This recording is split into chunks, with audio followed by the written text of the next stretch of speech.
Bienvenue sur Africa 24 pour cette nouvelle édition du 12-15. Au sommaire de l'actualité, le Togo sera prochainement doté d'un nouveau code pénal. L'actuel a été jugé obsolète au vu de la nouvelle forme de criminalité. Fin ce jeudi du sommet Inde-Afrique, l'occasion de redéfinir les contours d'un partenariat qui se veut gagnant-gagnant.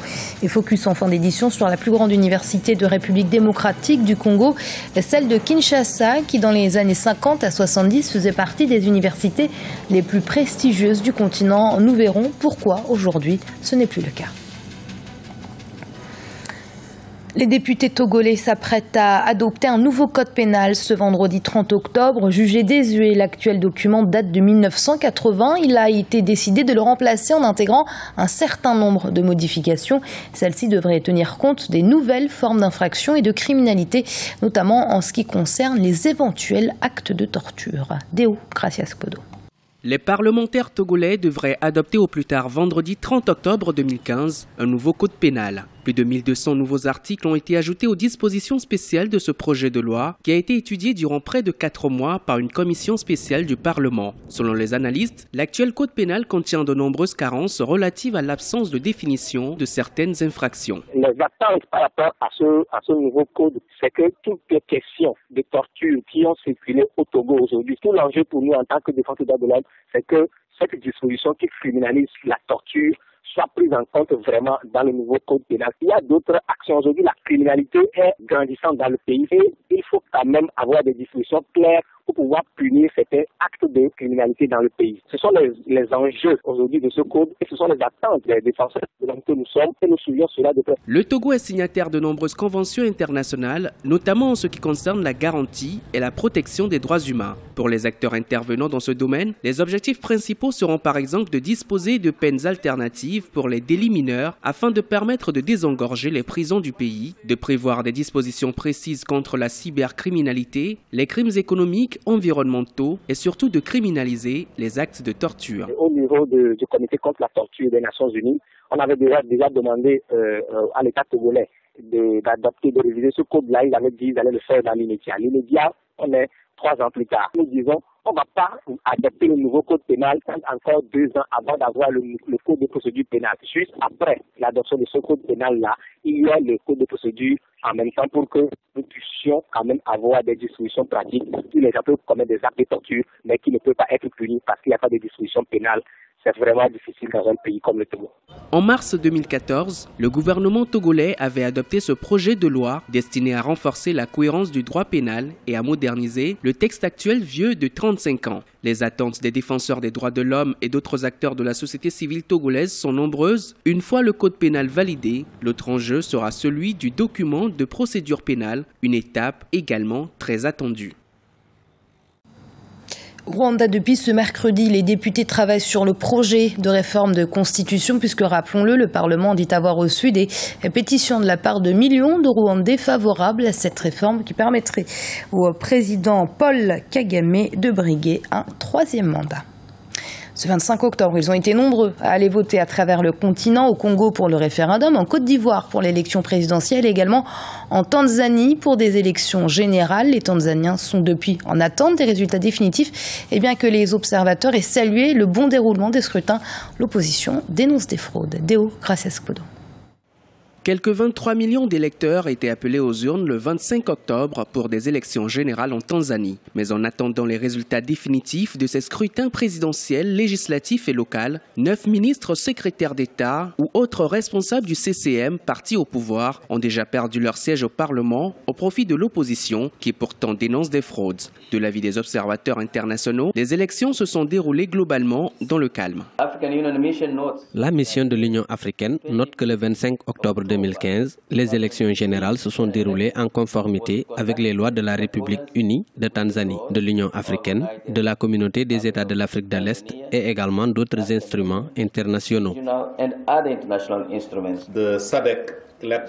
La mission d'observation électorale de la SADC conclut que les élections générales de 2015 en République unie de Tanzanie ont été libres, justes, transparentes, crédibles, pacifiques et reflètent la volonté du peuple tanzanien. L'opposition contrôle désormais les deux principales provinces touristiques du Nord, Arusha et Kilimandjaro, ainsi que la capitale économique Dar es Salaam. Cependant, la tension est encore vive sur l'archipel semi-autonome de Zanzibar, qui devait désigner son propre président et ses députés. Là, aucune publication officielle des résultats n'a encore eu lieu, mais le principal parti d'opposition revendique sa victoire. Les observateurs jouent la carte de la prudence et multiplient les appels au calme pour éviter des violences. Nous ne pouvons pas être pour le moment très catégoriques, parce qu'il s'agit d'abord d'un rapport préliminaire. Par exemple, à Zanzibar, il y a une sorte de tension. Il nous faut être prudents. Toutefois, nous sommes très satisfaits de cette première phase du processus électoral.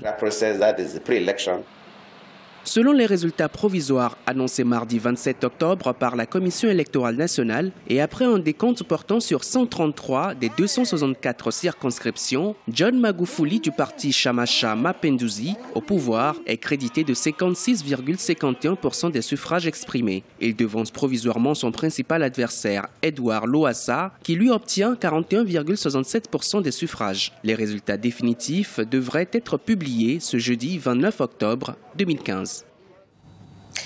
Et sachez que la commission électorale a soulevé des fraudes, estimant que des électeurs avaient voté plusieurs fois à Zanzibar. Le directeur de la commission électorale a donc annulé les élections dans cette région de Tanzanie, une invalidation qui pourrait bien avoir un impact sur l'annonce des résultats à l'échelle nationale. Et puis 25 octobre, jour de vote également en Côte d'Ivoire, et après sa victoire dès le premier tour avec 83,66% des suffrages, le président ivoirien Alassane Ouattara a évoqué les priorités de son nouveau mandat. Parmi celles-ci, la prospérité et une justice qui doit faire son travail. Il a par ailleurs écarté l'idée d'un gouvernement d'union. Le sommet Inde-Afrique prend fin ce jeudi, un sommet qui s'inscrit dans une dynamique de partenariat gagnant-gagnant entre l'Inde et les pays du continent et qui intervient au moment où la Chine, principal collaborateur de l'Afrique, connaît un ralentissement de sa croissance. C'est un sujet d'Idletz Mirabel Bissou. Le troisième sommet Inde-Afrique, ouvert le 26 octobre 2015 à New Delhi, prend fin ce jeudi 29 octobre.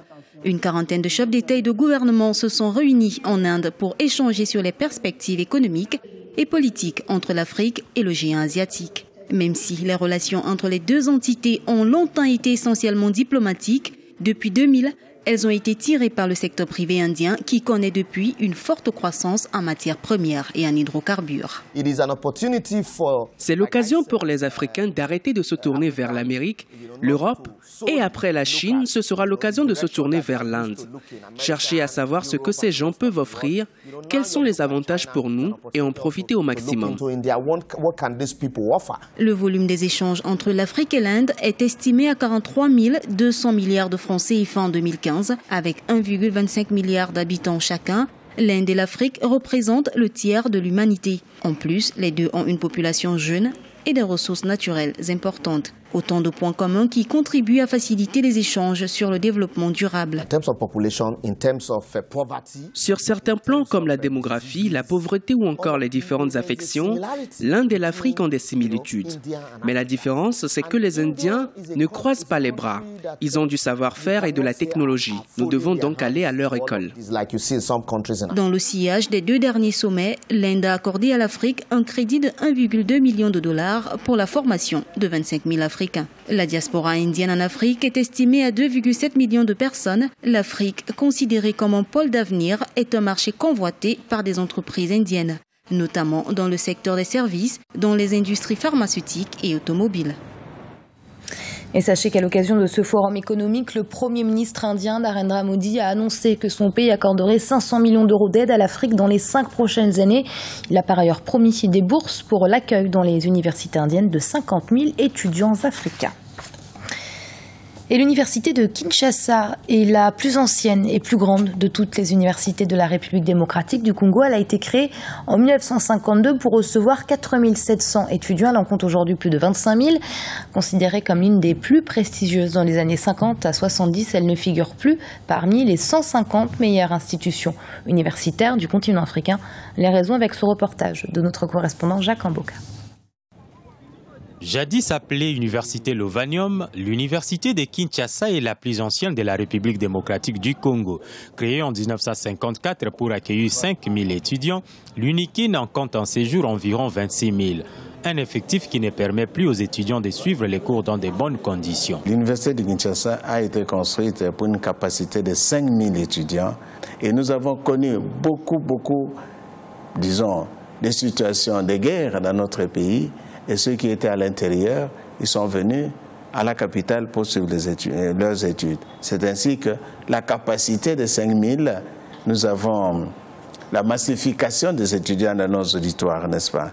Donc on fait un effort pour arriver à résoudre cette question. Avec ses 12 facultés, dont celle de médecine qui compte un centre hospitalier dénommé les cliniques universitaires de Kinshasa, l'université de Kinshasa était dans les années 50 et 70 la plus prestigieuse d'Afrique centrale.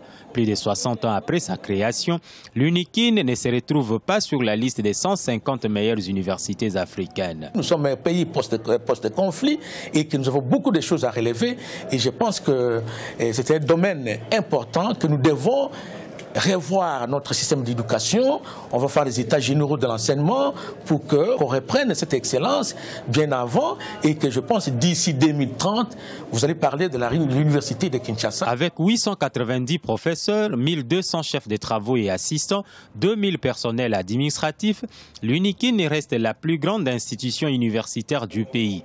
La construction de nouveaux bâtiments pouvant faire face au flux des étudiants et l'amélioration de la qualité de l'enseignement sont recommandés afin que l'université de Kinshasa retrouve sa place parmi les plus prestigieuses du continent. Et ce journal a été préparé par l'ensemble de la rédaction. Merci de l'avoir suivi. Restez sur Africa 24. Dans un instant, une nouvelle édition de l'information.